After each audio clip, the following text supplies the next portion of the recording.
माननीय राज्याचे मुख्यमंत्री एकनाथराव शिंदे साहेब, देवेंद्रजी, प्रफुल्लभाई रामदास आठवले साहेब, पियुष गोयल साहेब, चंद्रशेखर बावनकुळेजी, नीलमताई गोरे, सर्व महायुतीचे सन्माननीय उपस्थित असणारे मान्यवर नेते, पदाधिकारी, कार्यकर्ते आणि पत्रकार मित्रांनो, आपण आज सकाळी काउंटिंग सुरू होईपर्यंत प्रत्येक जण आपापले परीनं अंदाज व्यक्त करत होते।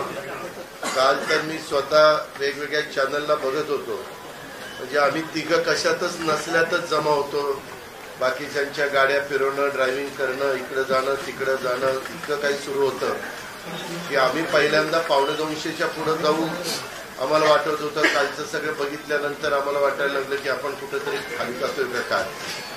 परंतु महाराष्ट्रातल्या जनतेने विकासाकडे बघून महायुतीला प्रचंड अशा प्रकारचं जे यश प्राप्त करून दिलं, त्याबद्दल महाराष्ट्रातल्या तमाम जनतेचं महायुतीच्या वतीनं व्यक्तिशः वाट्यावर मी त्यांना मनापासून धन्यवाद देतो, मनापासून आभार मानतो।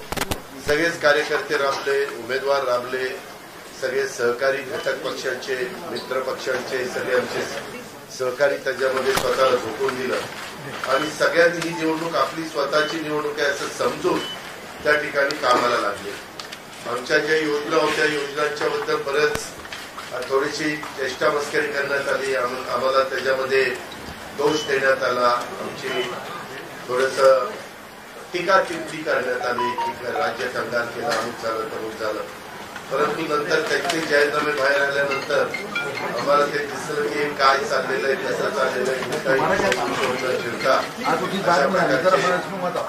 बाहेर आले आणि आपण सगळ्यांनी त्या ठिकाणी पाहिलं। आम्ही मुळात काय केलं, लोकसभेच्या निवडणुकीच्या निमित्तानं आम्हाला मोठं अपयश आलं, म्हणजे महाराष्ट्रामध्ये आम्हाला तिघांनाही वाटलं नव्हतं की बाबा अशा प्रकारचं आपल्याला अपयश मिळेल, परंतु ते मिळालं, आम्ही ते मान्य केलं।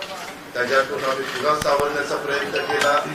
अर्थसंकल्प सादर करत असताना आम्ही सरकारमध्ये तिघांनी मिळून काही योजना जाहीर केल्या, त्या योजना इतक्या पॉप्युलर झाल्या, त्याच्यामध्ये लाडकी बहिणा म्हणजे गेम चेंजर्स ती योजना झाली। अंडरकरंट असा का बहिणींनी दाखवला, सगळे उतारे पडले, सगळे आडवे झाले। एक माझं स्वतःचं स्पष्ट मत आहे, प्रत्येकाची वेगवेगळी मतं असू शकतात आणि उलट आमच्यावर आता जबाबदारी वाढलेली, कारण एवढ्या प्रचंड बहुमताने, म्हणजे मी तर जसा राजकारणात आलोय तसं 222 225 महायुतीला किंवा कुठल्याही आघाडीला महाराष्ट्रामध्ये तरी कधी असं यश मिळालेलं माझ्या तरी पाण्यात नाही, माझ्या तरी ऐकवत नाही। कदाचित पूर्वीचा काळ वेगळा काँग्रेसचा असेल, त्यावेळेस कधी झालं असलं तर माहिती नाही, परंतु बाकीचे विरोधक नगण्य होते त्यावेळेसची गोष्ट। परंतु अलीकडच्या काळामध्ये जसं आम्हाला समजतंय तसं तर एवढं प्रचंड यश हे पहिल्यांदाच मिळालेलं यशाने आम्ही हुरळून पण जाणार नाही आणि आम्ही अतिशय जमिनीवर पाव ठेवून आता म्हणजे जसे जसे ते आकडे आम्हाला दिसत होते तसे तसे तसे फायनान्शियल गोष्टी माझ्या डोळ्यासमोर येत होत्या। मी देवेंद्रजींना पण फोन केला, तेव्हा म्हटलं देवेंद्रजी खूप काही काम करावं लागेल। एकनाथरावजींना पण तसं सांगितलं की फार आर्थिक शिस्त आपल्याला त्याच्यामध्ये आणावी लागेल आणि आम्ही आलो। त्याच्यात आम्हाला हे नवीन नाहीये, आम्ही सगळे अनुभवी माणसं, आम्हाला त्याच्यामध्ये कुठली काही अडचण नाही आणि शिवाय आमच्या पाठीशी केंद्र सरकार आहे, तो आम्हाला खूप मोठा एक आधार आहे, एक आमच्या पाठीशी एक मोठा भक्कम अशा प्रकारचा भरोसा आहे आणि त्याच्यामुळं या सगळ्या ज्या काही गोष्टी झालेल्या आहेत, आता विरोधक टीका करतात की बाबा बॅलेट पेपरनी घ्यायला पाहिजे होतं, मग बॅलेट पेपरने लोकसभेला पण घ्यायला पाहिजे होतं, लोकसभेचा निकाल लागला की तो बरोबर आणि इथला निकाल लागला की मग बॅलेट पेपर यायला पाहिजे, मग मशीन काय ईव्हीएम बरोबर नाही, असं नाही चालत। आता झारखंड पण आमच्या हातनं गेलंच ना, आम्ही कुठं काय म्हणतो, ठीक आहे, त्या जनतेने कौल दिलेला आहे, तशा पद्धतीनं महाराष्ट्रातल्या विशेषतः महाराष्ट्रामध्ये बऱ्याचदा आपले जे 6 रिजन आहेत ना, मराठवाडा, विदर्भ, पश्चिम महाराष्ट्र, कोकण, मुंबई, अशा सगळ्या वेगवेगळ्या रिजनमध्ये, नाशिक, सगळीकडेच तुम्ही बघितलं तर सगळीकडे महायुती जोरात चालली। असं कुठं नाही की मागच्या वेळेस कसं झालं, आम्हाला झटका दिला तो मराठवाड्याने दिला, आमची एकच जागा त्यावेळेस भुमरे साहेबांची आली संभाजीनगर सिटीतली, बाकीकडे सगळीकडे आम्हाला दारुण पराभवाला सामोरं जावं लागलं आणि तसं ह्यावेळी झालं नाही. तुम्ही जर अंदाज घेतला तर सगळीकडेच चांगल्या प्रकारे महायुतीला यश मिळालं. काही जागा गेल्या त्या फार थोड्या मतांनी त्या बाबतीमध्ये गेलेल्या आहेत असंही चित्र. आणि मीडियावर मला एक, तुम्हाला इलेक्ट्रॉनिक पण आहे, प्रिंट पण मीडिया आहे, मला एक कळत नाही, तुम्ही खऱ्या बातम्या देत चाला ना. जे खऱ्या देत नाही त्यांना मला म्हणायचं तुम्ही बाकी सगळे खऱ्या बातम्या देतात, त्याच्याबद्दल दुमत नाही. पण मी टीव्ही चालू केलं, अजित पवार पोस्टल बॅलेटमध्येच मागं. मी विचारतोय तिथं फोन करून, ते म्हणले नाही दादा आपण पुढे आहे. आता माझं लीड 1,02,000 मताधिक्य मी मिळवलं आणि खुशाल तुम्ही दाखवताय अजित पवार मागं, अजित पवार मागं. मग काही जण म्हणलं का रे असे दाखवताय, टीआरपी त्याच्याशिवाय वाढत नाही. अरे तुमच्या टीआरपीला आम्हाला का मातीत घालताय, आमची का बदनामी करताय. त्याच्यामध्ये मी नंतर पुन्हा अधिकाऱ्यांच्याकडनं माहिती घेतली की नक्की पोस्टल बॅलेट किती झाले. पोस्टल बॅलेटमध्ये पण आम्ही पुढे होतो आणि रेग्युलर मतदानामध्ये पण पुढे होतो. सांगायचं तात्पर्य की बाबा तुमच्यावर सगळ्या चॅनलवर जनतेचा एवढा विश्वास आहे, म्हणजे विश्वास नाही ते सकाळच्या 9 वाजताच्या भोंग्यावर विश्वास नाही, पण बाकीच्यांवर फार विश्वास आहे. माझं एवढंच म्हणणं आहे की खऱ्या बातम्या दिल्या तर काही वाईट होणार नाही. पण खूप चांगलं यश मिळालं. अजून पण काही काउंटिंग चालू आहे, काही ठिकाणी रिकाउंटिंग मागितलेलं, ठीक आहे, तो त्यांचा प्रत्येकाचा अधिकार आहे. पण खरोखरीच सगळ्याच राज्यातली जबाबदारी महायुतीवर वाढलेली आहे आणि त्या उलट आम्हाला अधिक जास्त बारकाईनं इथून पुढे काम करावं लागणार आहे. कारण एवढं दैदिप्यमान यश या सगळ्यांनी मिळवून दिलेलं आहे आणि जनतेचे मानावे तेवढे आभार कमीच आहेत. म्हणजे काय आता त्यांच्याकरता, म्हणजे त्यांच्या ऋणातच आम्ही राहू इच्छितो. आणि 5 वर्ष अक्षरशः अतिशय एकोप्याने ही युती शेवटपर्यंत कशा पद्धतीनं काम करेल आणि जनतेने टाकलेल्या विश्वासाला कुठल्याही परिस्थितीमध्ये तडा जाऊन दिला जाणार नाही. अतिशय चांगल्या पद्धतीनं राज्याच्या सर्वांगीण विकासाच्या करता जसं आम्ही विकास हा केंद्रबिंदू मानून पुढे गेलो, तशाच पद्धतीचं काम इथून पुढच्या काळामध्ये देखील महायुतीच्या वतीनं त्या ठिकाणी चालेल अशा प्रकारची खात्री मी आपल्या पत्रकार मित्रांना पण देतो आणि आपल्या मार्फत महाराष्ट्रातल्या तमाम जनतेला देतो. पुन्हा एकदा मतदार बंधू भगिनींचं, सर्वांचं, मीडियाचं, इलेक्ट्रॉनिक प्रिंट, सर्वांचं मी मनापासून आभार मानतो, मनापासून धन्यवाद देतो. धन्यवाद. मी माझी भावना मगाशीच मांडली आहे की केवळ आत्ता एवढंच सांगेन की महाराष्ट्राच्या जनतेसमोर आम्ही नतमस्तक आहोत. जनतेने ज्या प्रकारचा विजय दिलेला आहे, खऱ्या अर्थानं हा विजय एक प्रकारे आमची जबाबदारी वाढवणारा विजय आहे. देशाचे प्रधानमंत्री मोदीजींवर महाराष्ट्राने दाखवलेला विश्वास आहे आणि त्यामुळे आता आम्हाला खूप काम महाराष्ट्रामध्ये करावं लागेल याची आम्हाला जाणीव होते आहे. म्हणून पुन्हा एकदा महाराष्ट्रातल्या सगळ्या मतदारांच्या चरणी आम्ही नतमस्तक होतो आणि त्यांना आश्वस्त करतो की त्यांनी जो विश्वास दाखवलाय त्या विश्वासाला आम्ही तडा जाऊ देणार नाही. सगळ्यांचे अतिशय मनापासून आभार.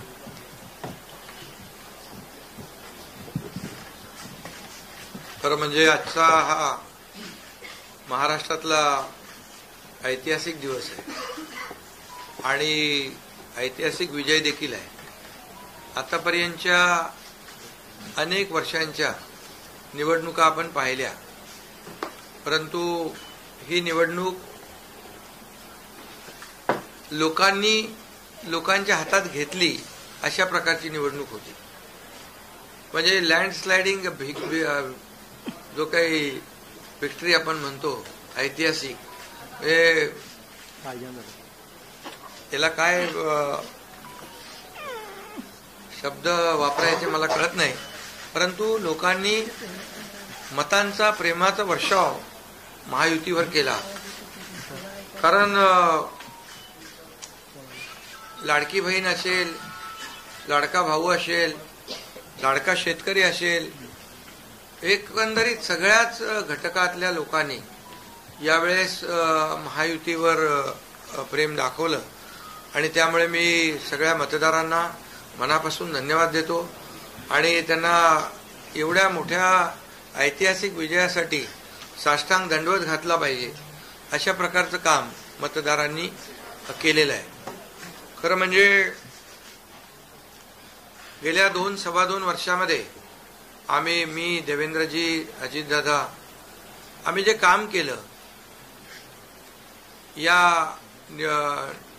राज्यामध्ये, की शिवसेना, भाजपा, राष्ट्रवादी, RP, आमचे आठवले साहेब इकडे आहेत आणि आमचे इतर घटक मित्रपक्ष, आणि जे निर्णय आम्ही घेतले ते निर्णय आतापर्यंतच्या इतिहासामध्ये न भूतो न भविष्यते असे होते. म्हणजे एकीकडे विकास केला आम्ही, डेव्हलपमेंट, म्हणजे जे 2.5 वर्षात महाविकास आघाडी सरकारने जी काही कामं बंद पाडली होती, स्पीड ब्रेकर टाकले होते, सगळी कामं थांबवली होती. तुमच्या काळातली जी कामं, जसं महाविकास आघाडीचं सरकार 2019ला आलं त्यानंतर ती सगळी कामं बंद पाडली, त्याला स्टे दिले आणि ते स्टे आम्ही सगळे काढले आणि कामं सुरू झाली. मग अटल सेतू झाला, समृद्धी झाला, आपला कोस्टल झाला आणि मेट्रो झाली, कारशेड झालं आणि मोदी साहेबांच्या शुभ हस्ते त्याचं आम्ही उद्घाटनही करू शकलो. ज्याचं भूमिपूजन मोदी साहेबांनी केलं त्याचं उद्घाटन करण्याचे भाग्य आम्हाला मिळालं आणि त्यामुळे कामाला आम्ही प्राथमिकता दिली, विकासाला आम्ही प्राधान्य दिलं आणि आम्ही त्यामध्ये एकच डोळ्यासमोर ठेवलं की या राज्याचा सर्वांगीण विकास. आणि राज्याचा सर्वांगीण विकास करत असताना सर्व घटकांना आम्ही समोर ठेवलं आणि पाहिलं की जे 2.5 वर्षामध्ये जी कामं त्यांनी थांबवलेली आणि 2.5 वर्ष त्यांनी जे सगळं बंद पाडलं होतं ते किती वेगाने आम्ही सुरू करू शकलो याचं समाधान आणि आनंद आम्हाला आहे. कारण त्याचे तुम्ही ते फळं पाहत आहे. सगळी लोकांना आपण मेट्रो दिली, समृद्धी दिलं, अटल सेतू दिला, कोस्टल दिलं, लोक तो वापरू लागले. आणि त्याचबरोबर दुसरीकडे कल्याणकारी योजना आम्ही केल्या. कल्याणकारी योजनेमध्ये लाडकी बहीण, मुख्यमंत्री लाडकी बहीण योजना, त्यानंतर मग लाडका भाऊ केला आम्ही, युवा प्रशिक्षण योजना केली, 3 गॅस सिलेंडर दिले, त्यानंतर वयोश्री योजना केली, शेतकऱ्यांची आम्ही योजना केली, शेतकऱ्यांना वीज बिल माफ केलं, शेतकऱ्यांचं जे किती 7.5 HP पंपाच्या, 3, 5, 7.5 आणि त्या पंपाचं वीज बिल माफ केलं. शेतकऱ्यांना आम्ही 2.5 वर्षामध्ये, 2.25 वर्षामध्ये आतापर्यंतच्या इतिहासामध्ये जेवढा मोबदला दिला नव्हता, 15,000 कोटी रुपये तो दिला. त्यांच्या योजनांसाठी 45,000 कोटी रुपये. म्हणजे एकंदरीत कल्याणकारी, मी डिटेलमध्ये जात नाही त्याच्यामध्ये, पण एकीकडे विकास आणि दुसरीकडे कल्याणकारी योजना याची आम्ही सांगड घालण्याचा प्रयत्न केला. आणि नेमकं यामध्ये आमचा उद्देश एवढाच होता की या राज्याला पुढे न्यायचं, या राज्याचा सर्वांगीण विकास करायचा, या राज्यातल्या प्रत्येक घटकाला काही ना काही राज्य सरकारच्या माध्यमातून आधार मिळाला पाहिजे. आणि मग आम्ही सर्वसामान्यांचं सरकार म्हणायचो. मग सर्वसामान्यांचं सरकार म्हणताना सर्वसामान्याला काय मिळालं याचा विचार आम्ही केला. आणि मला अभिमानाने या ठिकाणी सांगायचं आहे की मोदी साहेबांनी, केंद्र सरकारने देखील आमच्या पाठीमागे उभे राहिले ताकदीने, की जे आमचे प्रस्ताव जे आहेत ते त्यांनी मान्य केले आणि मोठ्या प्रमाणावर गेल्या 10 वर्षामध्ये जे केंद्राने देखील या राज्याला 10 वर्ष तर जाऊ द्या, पण 2-2.5 वर्षामध्ये देखील आम्हाला लाखो कोटी रुपयांचं सहकार्य केलं. त्यामुळे एक डबल इंजिनचं सरकार देखील या राज्यामध्ये, वेगवान सरकार, गतिमान सरकार, निर्णय घ्यायला धडाधड निर्णय घेतले आम्ही. त्यामुळे 2.5 वर्षात सिंचन प्रकल्प 4 त्यांनी केले महाविकास आघाडीने, आम्ही होतो. आणि आता आमच्या वेळेस सुप्रमा 124 सुप्रमा दिल्या. म्हणजे एक फक्त उदाहरण की अशा प्रकारचं काम आम्ही केल्यामुळे या राज्यातल्या जनतेने, सर्वसामान्य माणूस आम्ही केंद्रबिंदू मानला. म्हणजे त्याच्यामध्ये महिला आहेत, गरीब आहे, युवक आहे, शेतकरी आहे, यांना आम्ही केंद्रबिंदू मानून काम केलं आणि त्यांच्यासाठी आम्ही योजना केल्या. काय आमच्यावर आरोपही झाले, एका रेवड्या वाटणा, काय म्हणजे तुम्ही हे वाटप सुरू केलंय, बहिणींना विकत घेताय का, काही लाच देताय का, या सगळ्या गोष्टीला आम्ही सामोरे गेलो. कोर्टामध्ये काही लोक गेले ही योजना बंद करण्यासाठी. आणि म्हणून लाडकी बहीण योजना जी आहे त्याचबरोबर शासन आपल्या दारी, आम्ही याच्यापूर्वी शासन आपल्या दारी आम्ही केलं.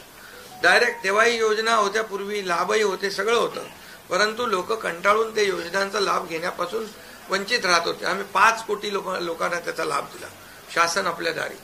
आणि आपल्या लाडकी बहीण योजना, यामुळे एकंदरीत लोकांनी विश्वास ठेवला की हे देणारं सरकार आहे, हे फक्त बोलणारं सरकार नाही आहे. आणि म्हणून देणारं सरकार आहे याच्यावर विश्वास ठेवला आणि कल्याणकारी योजना ज्या केल्या आम्ही फक्त बोललो नाही तर 5 इन्स्टॉलमेंट लाडक्या बहिणींच्या खात्यात टाकले सुद्धा. आणि आम्हाला माहित होतं हे विरोधक सावत्र भाऊ आमच्या या नोव्हेंबरच्या पैशामध्ये अडकाटी आणतील, म्हणून आम्ही ऑक्टोबरमध्येच आचारसंहिता लागायच्या अगोदर नोव्हेंबरचे पण पैसे दिले. कारण शेवटी आम्ही देण्याची नियत आमची आहे, नियत साफ आहे. कारण आम्ही फक्त कागदावर योजना ठेवायच्यासाठी केलं नाही. आणि त्यामुळे एकंदरीत या राज्यामध्ये सर्वसामान्यांचं सरकार सर्वसामान्यांसाठी काहीतरी करतंय ही भावना प्रत्येकाच्या मनामध्ये निर्माण झाली.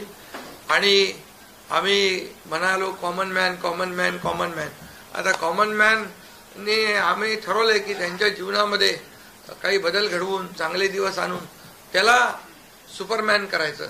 पण त्यांनी आम्हाला या निवडणुकीत सुपरमॅन सारखं काम करून दाखवलं आणि एवढं भरभरून त्यांनी आशीर्वाद दिले की लोकांनी एवढंच आहे की यामध्ये बऱ्याचशा गोष्टी स्पष्ट झाल्या. लोकांनी कल्याणाचं आणि विकासाचं राजकारण स्वीकारलं. लोकांनी सुडाचं, आरोपाचं, द्वेषाचं राजकारण झिडकारलं. आणि म्हणून 2 निवडणुका ज्या लोकसभेमध्ये पण आणि लोकसभेत फेक नरेटिव्ह वगैरे सगळं केलं, काय केलं, संविधान बदलणार वगैरे, सगळ्या जातीमध्ये भीती निर्माण केली, प्रत्येकाला घाबरवलं, तरी सुद्धा एवढं होऊन पण प्रधानमंत्रीपदी मोदी साहेबच बसले. आता ते म्हणाले जनतेच्या दरबारात जाऊ, आम्ही जनतेच्या दरबारात जाऊ, लोकसभेच्या वेळेस पण गेले. पण शेवटी एवढं करून, एवढे सगळं खोटं नाटं सांगून, लोकांना घाबरवून पण प्रधानमंत्रीपदी शेवटी मोदी साहेब बसले. आणि आताही म्हणाले आम्ही जनतेच्या दरबारात जाऊ. आता जनतेने त्यांना जो काय मॅन्डेट द्यायचा तो दिलेला आहे. आणि त्यामुळे जनतेने पूर्णपणे विकासाला आणि कल्याणकारी योजनांना स्वीकारलेला आहे. यामध्ये लोक रोज आमचं सरकार स्थापन झाल्यापासून रोज सरकार पडणार रोज आम्हाला 3-4च शब्द ठेवले होते त्यांनी. ते शब्द तुम्हाला माहित आहे, मी ते परत त्याचा उच्चार करू इच्छित नाही. पण 4था शब्द होता का? नाही. पण आम्ही त्याला आरोपाने उत्तर नाही दिलं. आम्ही कामातून उत्तर दिलं त्याला. आणि कामातून उत्तर दिलं आणि ते काम लोकांना भावलं की बाबा हे काम करणारे लोक आहेत आणि काम सर्वसामान्य लोक आहेत.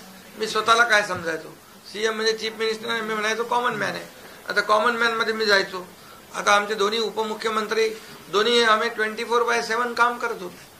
आणि याच्यामुळे घरी बसून सरकार चालवता येत नाही, फेसबुकवरून सरकार चालवता येत नाही, हे स्पष्ट झालेलं आहे. आणि म्हणून आम्ही लोकांच्या, बाळासाहेब सांगायचे, कार्यकर्ता घरात नाही लोकांच्या दारात शोभून दिसतो. शासन आपल्या दारी आम्ही घेऊन गेलो, आम्ही. आणि म्हणूनच आज बाळासाहेबांच्या विचारांनी आम्ही सरकार स्थापन केलं 2019ला मोदी साहेबांच्या आशीर्वादाने. आणि 2019ला जे सरकार स्थापन व्हायला पाहिजे होतं ते सरकार स्थापन झालं नाही. ते लोकांनी बरोबर लक्षात ठेवलेलं आहे. लोक ते विसरलेले नाहीत. आणि म्हणून या निवडणुकीत देखील कोण कुठल्या पक्षाचा, आता तुमचा कुठला पक्ष आहे? राष्ट्रवादी. आता तो कोणाचा आहे ते लोकांनी ठरवलं. आणि शिवसेना कोणाची तेही ठरवलं. लोकांनी ठरवलं. त्यामुळे आता बऱ्याचशा गोष्टी त्या स्पष्ट झालेल्या आहेत. बऱ्याचशा गोष्टी स्पष्ट झाल्या. आणि मला समाधान आहे की 2019ला 56 जागा आल्या होत्या. आणि त्या 56 मला वाटतं आताही 56 जागा आल्या, अजून चालू आहे. पण एकंदरीत आताच्या पर्यंत म्हणजे विकासाला लोकांनी महत्व दिलं. मोदीजींनी आता अमित भाई असतील, नड्डाजी आहेत, तिथं पियुषजी आहेत, केंद्रीय मंत्री आपले भूपेंद्रजी आहेत, राजनाथ सिंगजी, बऱ्याच सगळ्या लोकांनी, आठवले साहेब तर आपल्या सोबतच आहेत, आठवले साहेब सोबत 100%. तर एकंदरीत आपण सगळ्यांनी या निवडणुकीमध्ये एकत्र येऊन काम केलं. आता एकत्र येऊन काम केलं, आता त्याच्यामध्ये काही लोकांनी म्हणा त्याचा अर्थ वेगवेगळा काढला. मोदी साहेब म्हणाले एकत्र या, विकासासाठी एकत्र या. आता लोकांना आवाहन केलं, जसं आम्ही काय त्याच्यामध्ये जातीपाती धर्माचा उल्लेख केला नाही, पण मतदानासाठी एकत्र या, विकासासाठी एकत्र या, या राज्याला पुढे घेऊन जाण्यासाठी एकत्र या, असं आवाहन करणं काय चुकीचं आहे.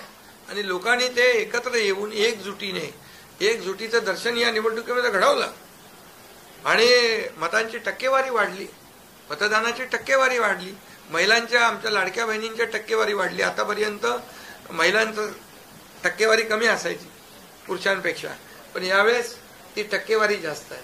आणि म्हणून लाडक्या बहिणी आमच्या ज्या आहेत त्या लाडक्या बहिणींनी सावत्र भावांना चांगला जोडा दाखवलेला आहे. आणि आम्ही म्हणायचो ना, खोडा घालणाऱ्यांना जोडा दाखवा. तर एकंदरीत ही निवडणूक जी आहे, ही निवडणूक विकासाच्या अजेंड्यावर, कल्याणकारी योजनांच्या ह्याच्यावर आणि जे विचार आहेत, आज आमचे शिवसेना म्हणून बाळासाहेबांचे विचार आहेत, दिघे साहेबांची शिकवण, मोदीजींची जे काही जो त्यांचा सपोर्ट आहे, केंद्राचा सपोर्ट आहे, या सगळ्या गोष्टी ज्या आहेत या निवडणुकीमध्ये कामी आले. शेवटी लोकांना काय पाहिजे? लोकांना शिव्याशाप नको आहे, लोकांना आरोप प्रत्यारोप नको आहे, लोकांना सुडाचं राजकारण नको आहे. लोकांना हवंय डेव्हलपमेंट हवं आहे आणि विकास आणि विकास यावर आम्ही भर दिला. आणि आज त्यामध्ये किती आरोप केले, खोटे बोला, आपण रेटून बोला. आता अजितदादा मगाशी म्हणाले की तुम्ही पण काय काय ते बातम्या अशा, सकाळी तर अशा बातम्या चालल्या होत्या की बोला आमचा काय कार्यक्रम होतो का काय, आमचा करेक्ट कार्यक्रम. तर याच्यामध्ये खूप चांगलं निर्णय झाला, चांगला एक आपला ऐतिहासिक विजय झालेला आहे आणि त्यामुळे खऱ्या अर्थाने आमची जबाबदारी वाढलेली आहे. आता या सगळ्या ज्या काही जे घेतलेले आम्ही निर्णय आहेत, की आमचा एकही निर्णय कागदावर राहिलेला नाही. मी त्या सगळ्या निर्णयात जाऊ इच्छित नाही, पण एकही निर्णय आम्ही कागदावर ठेवला नाही. कुठली योजना आहे ती कार्यान्वित केली आहे. आणि त्यामुळे जो लोकांचा विश्वास, शेवटी यापूर्वी देखील आपण पाहिलं की काँग्रेस सरकार ज्या ठिकाणी असतील त्यांनी किंवा महाविकास आघाडी ज्यांनी काही निर्णय घेतले, काही आश्वासनं दिली, ती पाळली नाहीत. आश्वासनं दिली, नंतर कर्नाटकमधलंच आश्वासन घ्या, हिमाचलमधलं घ्या, आपल्या राजस्थानमधलं घ्या पूर्वीचं, की त्यामध्ये आश्वासन दिल्यानंतर निवडून आल्यानंतर केंद्राकडे पैसे मागायला लागले. आमच्याकडे पैसे नाही, हमारे पास पैसे नाही. असं आम्ही केलं नाही. आम्ही जे बोललो, आमची हातपाय काय म्हणतो त्याला, पांघरून पाहून आम्ही ते आम्ही अंतरून पाहून पाय पसरले आणि ज्या योजना आम्ही केल्या, या योजनांचं पूर्णपणे त्याच्यामध्ये कुठलीही योजना बंद होणार नाही याची आम्ही काळजी घेतली. सगळे नियम आम्ही पाळले, सगळ्या RBIच्या केंद्र सरकारच्या गाईडलाईन आम्ही पाळल्या, कुठलंही व्हायलेशन आम्ही केलं नाही. आर्थिक दृष्टिकोनातून जे जे काही आम्ही नियोजन करायचं ते केलं. आणि त्यामुळे त्यांना लोकांनी खोटं ठरवलं. ते आम्हाला म्हणाले तुम्ही लाडकी बहीण योजना देताय, पैसे कुठून आणणार, पैसे कुठून, हे फसवं आहे. आणि त्यांनीच आमची योजना चोरून नंतर त्यांच्या वचननाम्यामध्ये टाकली. मग तुम्ही कुठून आणणार? म्हणजे लोकांना कळलं की हे फक्त बोलतायत, करणार नाहीत आणि विश्वासाचा भाग आहे. आम्ही 2-2.5 वर्षामध्ये जे करून केलं ते लोकांसमोर आहे. आम्ही कुठलंही काही याच्यामध्ये लपवाछपवी केली नाही. जे आहे ते स्पष्टपणे आम्ही मांडलं लोकांच्या समोर. लोकांच्या दरबारामध्ये आम्ही गेलो आणि लोकांना काम आवडतं, लोकांना विकास पाहिजे, लोकांना कल्याणकारी योजना पाहिजेत, ते आम्ही देण्याचा प्रयत्न केला आणि विकासाकडे या राज्याला नेण्याचा आम्ही प्रयत्न केला. यामध्ये केंद्राचा आम्हाला खूप मोठ्या प्रमाणावर सपोर्ट मिळाला. 10 वर्षामध्ये मी तो आकडा अगोदर पण मी सांगितला होता. मनमोहन सिंग प्रधानमंत्री होते, 10 वर्षात राज्याला त्यांनी 2 लाख कोटी दिले, पण यावेळेस 10 वर्षामध्ये मोदीजींनी 10 लाख कोटी दिले. आताच नवीन उदाहरण तर 76,000 कोटी वाढवण बंदर आहे, दिघी बंदर आहे. अशी म्हणजे डेव्हलपमेंटसाठी जे आहे, मग ते एअर कनेक्टिव्हिटी असेल, water connectivity, rail connectivity, road connectivity असेल, अनेक प्रकल्पांना जे काही पाण्याची योजना असतील आमच्या, त्या सगळ्याला खूप मोठ्या प्रमाणावर सपोर्ट केला आणि त्यामुळे आम्ही या राज्याला विकासाकडे घेऊन जाऊ शकलो आणि लोकांना कल्याणकारी योजना आम्ही देऊ शकलो. आणि लोकांना आम्ही याच्यामध्ये मतं नाही, आम्ही लोकांची मनं जिंकलेली आहे. आज लोकांना शेवटी काय विश्वास महत्वाचा आहे. विश्वासावर सगळ्या गोष्टी चालतात. तुम्ही काही सांगा आणि नंतर त्या हात वरती करा, अशा प्रकारचं काम आमच्याकडून झालं नाही. आणि त्यामुळे आम्ही काम करणारे लोक आहोत, कार्यकर्ते आहोत आणि म्हणून आम्ही 24/7 काम केलं.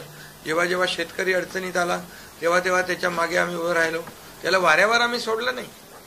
आणि त्यामुळे जो जो सर्वसामान्य घटक जेव्हा जेव्हा अडचणीत आला त्याच्या मागे आम्ही उभं राहण्याचं काम केलं. त्यामुळे एक प्रकारचं हे सरकार जे आहे, एक पाठीराखा सरकार, एक सरकार जे आहे हे सर्वसामान्याला न्याय देणारं सरकार आहे.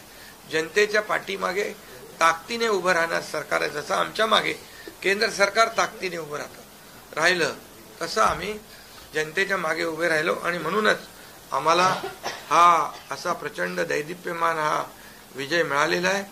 आणि आम्ही या विजयाचं श्रेय जे आहे आमच्या मतदारांना देतो, जनतेला देतो. जे आमचे महायुतीचे सर्व कार्यकर्ते आहेत त्यांनी मेहनत घेतली आहे त्या सगळ्यांना देतो. आणि म्हणूनच यापुढे जे काही काम आहे या जनतेच्या हितासाठी करणं एवढंच आमची जबाबदारी आहे.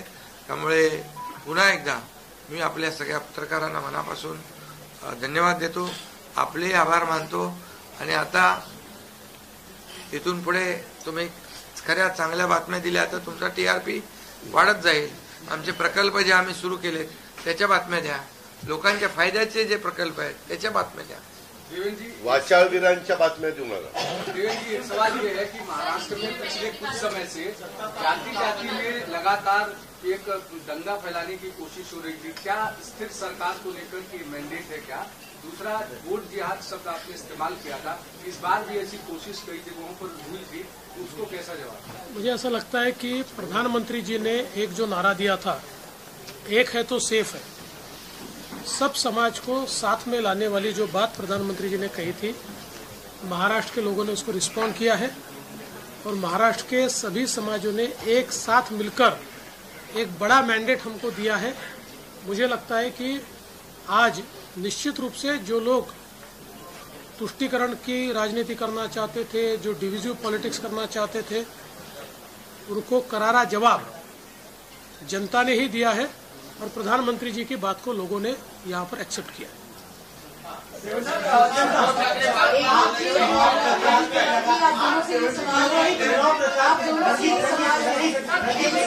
और शिवसेना, आप दोनों को लेकर ये आरोप लग रहे थे बार बार, आप दोनों के लिए साथ की लड़ाई थी शिवांगी ठाकुर न्यूज, एकता जी और अजित पवार जी की नकली है. क्या आपको लगता है आज के बाद ये आरोप अब जनता ने जवाब दे दिया है, आपकी ओर से क्या जवाब दिया जाएगा? क्योंकि असली और नकली का फैसला जनता ने दिखाया ना. अभी आपने पहले ही बोल दिया ना. नहीं, आपकी ओर से कहना चाहते हैं क्योंकि देखिए बार नहीं, देखिए जनता ने आज बता दिया है. असली नकली में मैं जाऊंगा नहीं, लेकिन बाला साहब ठाकरे जी की विचारधारा वाली जो शिवसेना है, शिवसेना भाजपा की गठबंधन वाली जो शिवसेना है, एक विचारधारा वाली शिवसेना आज लोगों ने तय कर लिया है. कौन है? मैंडेट दिया है लोगों ने. आज अभी तो मुझे लगता है वो तो अभी उनको तो हम कैसे रोकेंगे, वो तो और कुछ ना कुछ बोलते रहेंगे. लेकिन जनता की अदालत में जाने के बाद उनको भी दिखाया है और हमें भी दिखाया है.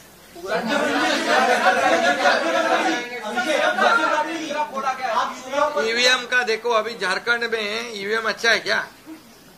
झारखंड में, कर्नाटक में ईवीएम अच्छा था.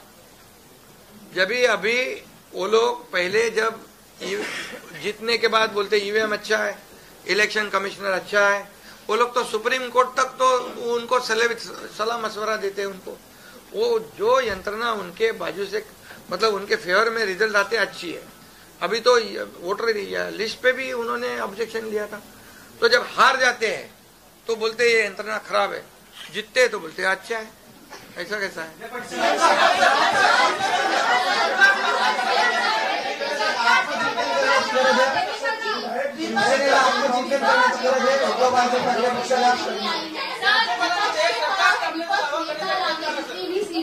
तो ये तो देखिए, यही तो मैं बता रहा हूँ कि जनता ने पूरी तरह, मैंने पहले भी कहा था कि पूरी तरह थंपिंग मेजोरिटी मिलेगी।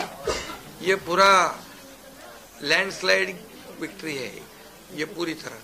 अभी ये जनता ने भरपूर दिया है। अभी उनको उनकी जगह दिखाइए।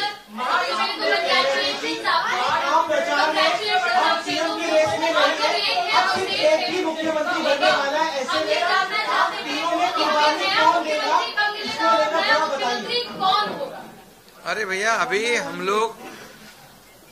अभी तो आंकड़े भी आने के अभी चालू है ना, काउंटिंग चालू है। अभी होने के बाद हमारी तीनों पार्टियां बैठेगी।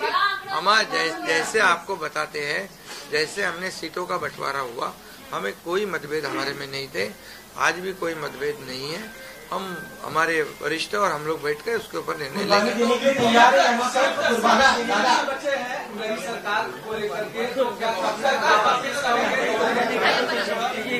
अरे आम्ही करू ना, क्योंकि अब 26 तारीख जो है वो डेट पिछली बार हुआ था, 5 साल पूरा होगा, समय पे सब बराबर होगा। पहले तो तीनों पार्टियां अपना अपना नेता चुनती है। अभी रिजल्ट ही आने का है। रिजल्ट आने के बाद सारे एमएलएस को बुलाना पड़ता है, अपनी अपनी पार्टी का नेता चुनते, उसके बाद ये प्रक्रिया होती है। आप बिल्कुल चिंता मत करिए, तीनों पार्टियां साथ में बैठकर और अठौले जी का भी मशवरा हम लेंगे और इसका निर्णय करेंगे।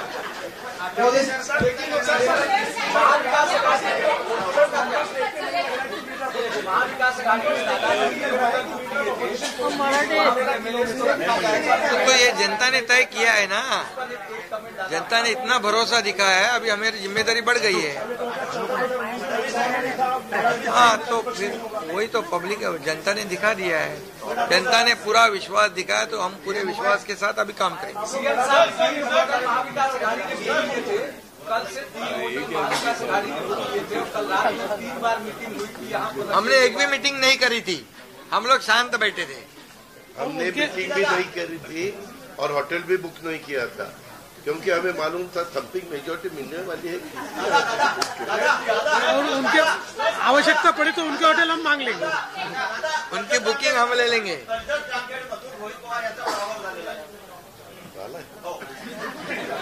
नाही, बरेचसे झालेत ना, काँग्रेसचे मोठे बाळासाहेब थोरात आणि काय पृथ्वीराज चव्हाण, बहुत से लोगों का हुआ है।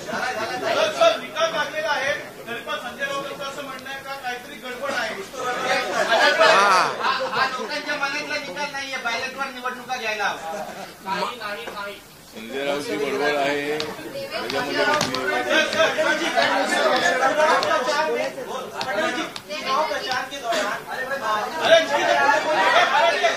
अरे भैया चला आता 2 प्रश्न मराठीत घेऊ आपण। महाराष्ट्रात बसलो आणि मग संपू। 2 प्रश्न मराठी। अरे जाने दो ना, एक ही सवाल है क्या? आपका सवाल खत्म हुआ? सवाल खत्म? बॅलेट पेपरवर निवडणुका घ्या, ईव्हीएमचा निर्णय माहीत नाही।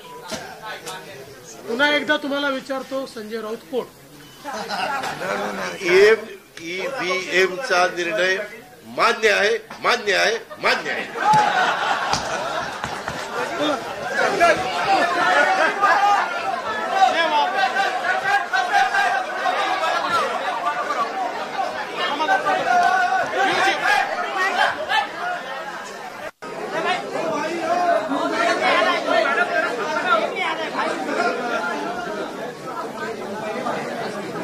Thank you. ओके, चलो, थैंक यू।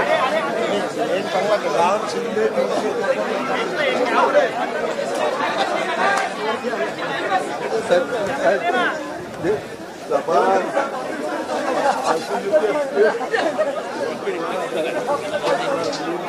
जाऊ दे